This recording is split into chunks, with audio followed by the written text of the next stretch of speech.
I have seen a bunch of comments on my videos and on other videos from men claiming how being in a relationship with a woman is so expensive. There was one comment that I remembered because I had no idea what it meant. And so I Googled it, and here's what the actual comment was. The comment was, if it flies, floats, or fucks, it is cheaper to rent.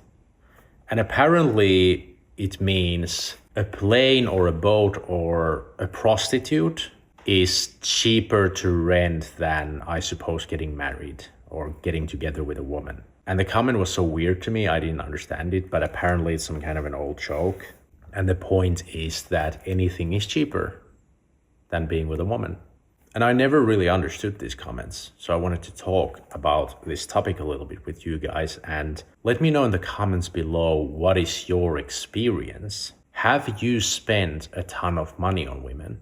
Because a lot of comments like this, they come from guys who actually have not had relationships with women, or at least healthy relationships with women.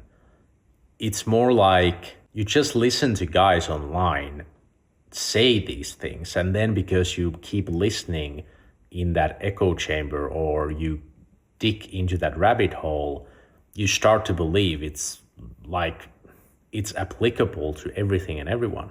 But where does this mindset come from?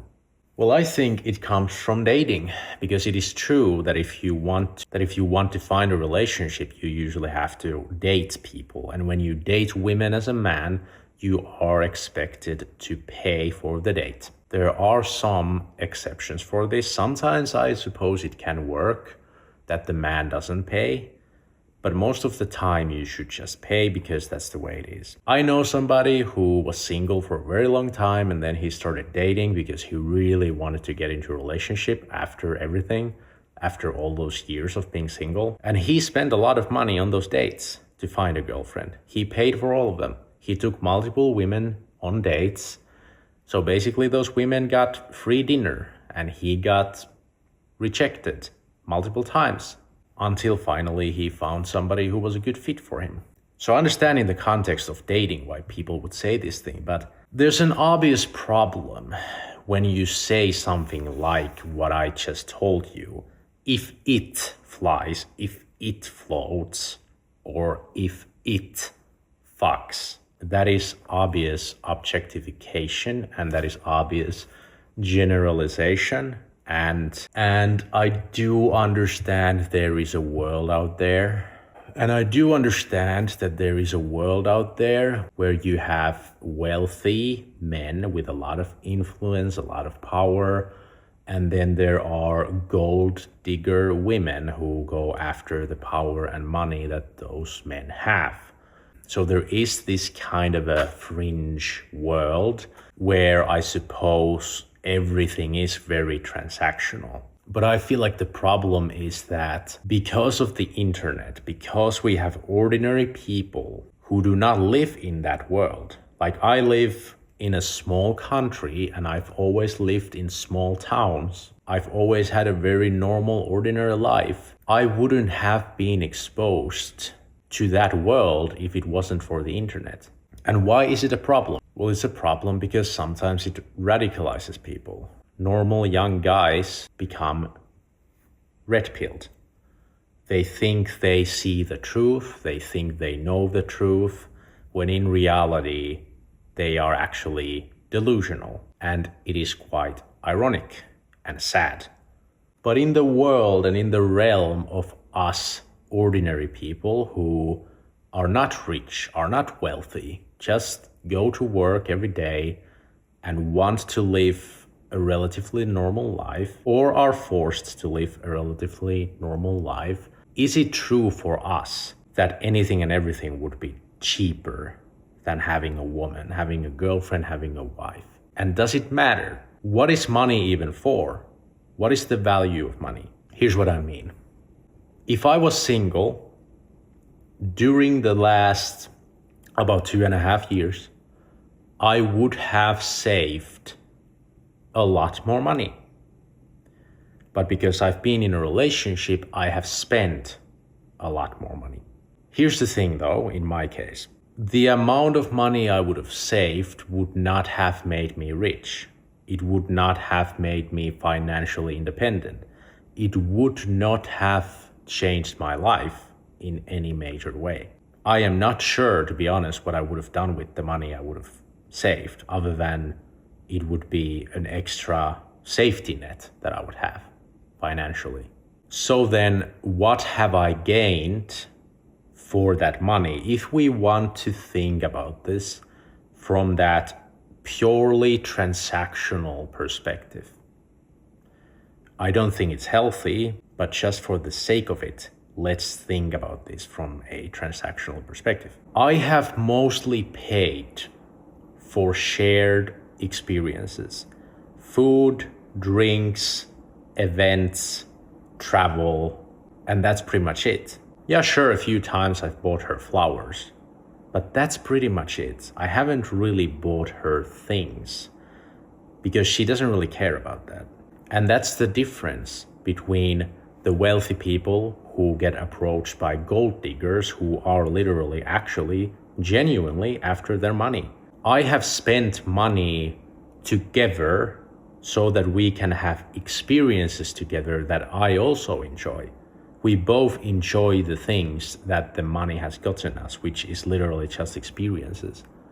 And that's pretty much the key factor with, well, everything when it comes to relationships and when it comes to women. You should find a woman who you feel like you genuinely want and love to spend time with anyway. And you should never give a woman something because you want something back in return. That is actually something that nice guys tend to do because they want to be so nice. They want to show women how nice they are so that they can have sex or they can have love. They can receive something in return, which is also transactional. And I am a former nice guy myself, so I know what I'm talking about. Now, I do suppose there is this structure in society still to this day where, as men, we are expected to be breadwinners. We are expected to provide for the woman and for the family.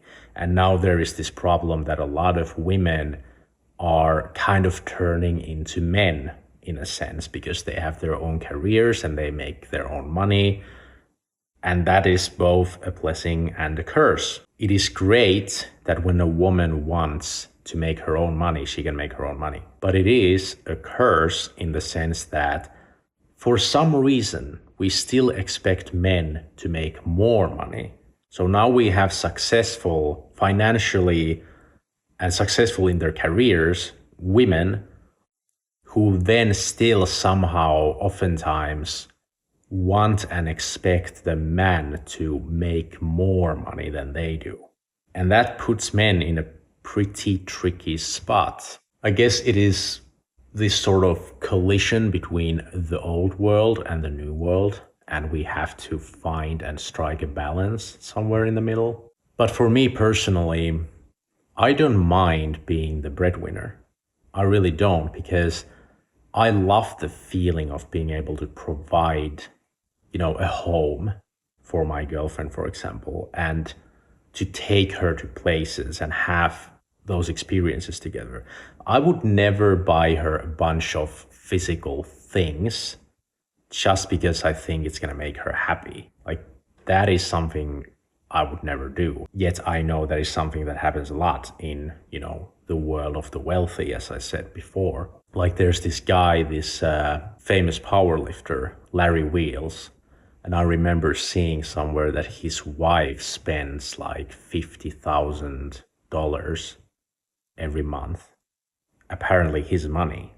So the dynamics there, it's kind of fucked up, to be honest. And finally, there is also the conversation going on about AI girlfriends, sex robots, things like that, and how, once again, it's cheaper. I have seen comments about this as well. People saying, well, 90% of men would rather buy a sex robot than get into a relationship with a woman because women are so complicated and difficult and expensive.